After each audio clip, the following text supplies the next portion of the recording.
Il-vittmi tal-kriminalità żgħażagħ huma suġġett ta' riċerka li jagħmel il-Victim Support Group Malta bl-għajnuna tal-Community Chest Fund, riċerka li lan tagħha tispjegah id-direttur tal-grupp Roberta Lepre. Xtaqna li konna riċerka biex tina idea ċara dwar iż-żgħażagħ bħala vittmi l-iktar reati li huma vulnerabbli għalihom. Skont statistika provduta mill-Pulizija, fl-2013 kien hemm 67 każ ta' feriti gravi fuq żgħażagħ illi ġew irrappurtati. 330 każ ieħor kienu jinvolvu feriti serji.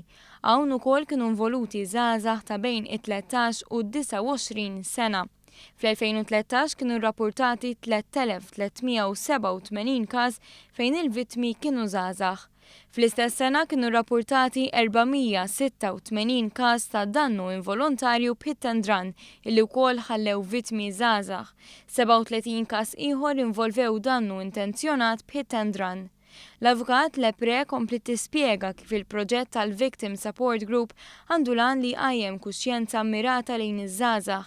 Fil-fatt se jingħata taħriġ lil numru ta' professjonisti u volontiera f'kuntatt regolari maż-żgħażagħ.